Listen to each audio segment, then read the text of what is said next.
Hello everyone, this is Moumita. Welcome all of you to my channel.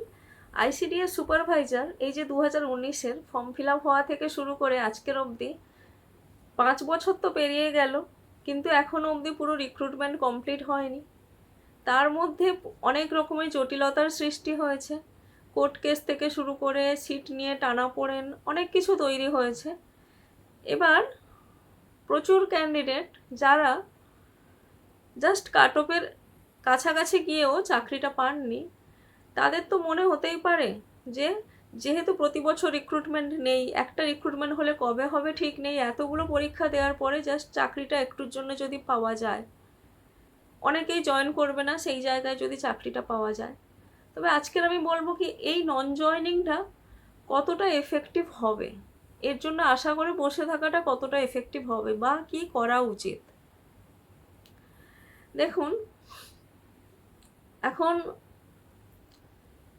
এটা ঠিকই যে এত কাছাকাছি গিয়েও কেন চাকরিটা ছাড়ব, তবে এই যে জটিলতা, ম্যাক্সিমাম চান্স রয়েছে কি এই সিটগুলো হয়তো হয়তো প্রমোশনালদের দিয়ে দেওয়া হতে পারে, সেরকম যদি কোনো ডিভিশনাল বেঞ্চে রায় আসে।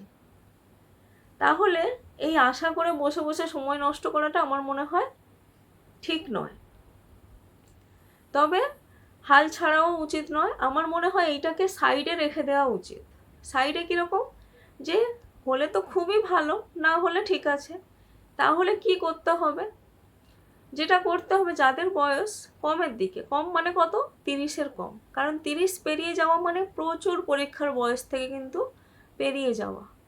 তাদের ক্ষেত্রে তো বলবো অনেক পরীক্ষার বয়স রয়েছে, এবং যেহেতু একটা পরীক্ষার এতগুলো স্টেপ কমপ্লিট করেছেন, তার মানে অনেকটা বেশি প্রিপেয়ার্ড। হ্যাঁ জানি, অনেকেই বলবেন যে সবার তো পরিস্থিতি সমান হয় না, এরকম বলা যায়, আবার কি নতুন করে পড়াশোনা শুরু করা যায়। কিন্তু সত্যি কথা বলতে, যদি আইসিডিএসে নন জয়নিংও বেরোয়, এই সমস্ত জটিলতা কেটে সে জবে বেরোবে, ততদিনে দেখবেন হয়তো নিজেকে নতুন কোনো জায়গায় আবার এস্টাবলিশ করতে পারবেন। কথাগুলো শুনলে হয়তো একটু জ্ঞান দেওয়া মনে হবে, কিন্তু আমার মনে হয় এই জিনিসগুলো করলে হয়তো ভালো হবে। তাদের জন্য বলবো অন্য কোনো চাকরি প্রিপারেশনটা চালিয়ে যেতে। এটা বলছি না কি আইসিডিএসটা হবে না বলে, চালিয়ে যান, ভালোই হবে। তার মধ্যে এটা যদি নন জয়নিং হয়ে যায় তো ভালো কথা। এবার বলি, যাদের বয়সটা বেশির দিকে, 30-32 পেরিয়ে গেছে, তাদের জন্য চাকরির অপশান অনেকটাই কম। কিন্তু হ্যাঁ, ডব্লিউবিসিএস, মিসেলেনিয়াস এইসব বয়স হয়তো রয়েছে, কিন্তু সবার তো আর সেই দিকে ইন্টারেস্ট থাকে না। বা স্কুল সার্ভিসও রয়েছে, স্কুল সার্ভিসে রেগুলার রিক্রুটমেন্ট হয় না, বা সবার বিএড নেই। সুতরাং তারা কি করবেন? এক্ষেত্রে আমি বলি, এই যে নিউ রিক্রুটমেন্ট, যে 13,225 পোস্টের কথা উঠেছিল, সেটা ফেক হওয়ার চান্স বেশিই রয়েছে। কারণ এতগুলো পোস্ট কি করে সম্ভব? তার মধ্যে এইরকম একটা নিউজ হঠাৎ করে, কিছু কিছু ইনফরমেশন ভুলও ছিল, এবং সেটা কোথায় বেরিয়েছিল? উত্তরবঙ্গ পেপারে, নিউজ পেপারে।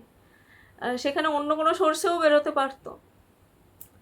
যাই হোক, ফেক হওয়ার চান্স রয়েছে। তবে একটা কথা ঠিকই, ডিপার্টমেন্টের কিন্তু হাতে প্রচুর সিট রয়েছে। একটা কিন্তু রিক্রুটমেন্ট হবে, আজ না হোক কাল, বা জটিলতা মিটে গেলে, বা জটিলতা মেটার সঙ্গে নতুন রিক্রুটমেন্টের কিন্তু কোনো সম্পর্ক নেই। জটিলতা ছিল 2019-এর আগে অবধি ভ্যাকেন্সি নিয়ে, 2019-এর পরে ভ্যাকেন্সিগুলোতে কিন্তু নতুন রিক্রুটমেন্টে কোনো সমস্যা থাকা উচিত নয়। সুতরাং ভ্যাকেন্সি কিন্তু ভালোই রয়েছে। কেন ভালো রয়েছে? এই যে আইসিডিএস সুপারভাইজার, একজন ICDS supervisor responsible for 4 schools.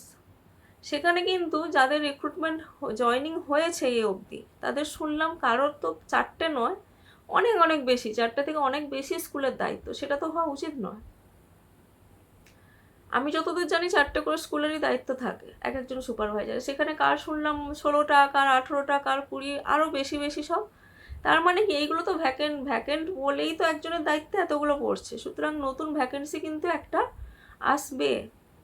যাদের অন্যদিকে ইন্টারেস্ট নেই, আমার মনে হয় একটু একটু করে প্রিপারেশনের মধ্যে থাকা উচিত, কারণ কম্পিটিশান দিনকে দিন টাফ হবে। যেমনভাবে হচ্ছে, 2 বছর পরে বেরোলে আরও বেশি কম্পিটিশান টাফ হবে। সুতরাং আমি বলবো, আপনারা যাদের ডব্লিউবিসিএস বা কিছুতে ইন্টারেস্ট নেই বাট বয়স বেশি, তারা একটুখানি আপ টু ডেট থাকুন বিভিন্ন বিষয় নিয়ে।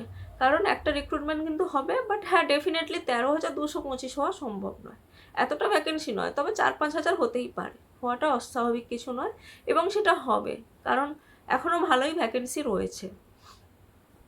এটা উপদেশ হোক যাই হোক, আমার মনে হয় এটা করাই উচিত। এই সিটটার আশা এখন একটু হলেও ছেড়ে দিয়ে, মানে কি সাইডে রেখে হলে ভালো, না হলে তো কিছুই করার নেই। কারণ সত্যিকারেরই খুব বাজে কন্ডিশন হয়ে রয়েছে, আপনারাও সবাই জানেন। এখনও অবধি পুরো রিক্রুটমেন্টই কমপ্লিট হয়নি, প্লাস প্রমোশনালদের রিক্রুটমেন্ট আটকে, তারপরে যে কী হবে কে জানে। তবে নতুন রিক্রুটমেন্ট যেহেতু হবে, যারা এটার জন্যে আশাবাদী যে আইসিডি সুপারভাইজারই হবো, আমার মনে হয় হয়তো নন জয়নিং সিটে পাওয়ার আগে নতুন ভ্যাকেন্সি দিয়ে হয়তো পরীক্ষা দিয়ে ওটাতেও চাকরি পেয়ে যেতে পারেন, পরের যে বিধানসভা ভোটের আগে, হতেই পারে। তো ঠিক আছে, আজকের এই ইনফরমেশানটাই থাক। আবার কোনো নতুন ইনফরমেশান পেলে পরে আবার ভিডিও নিশ্চয়ই বানাবো, আপনাদের সাথে শেয়ার করব।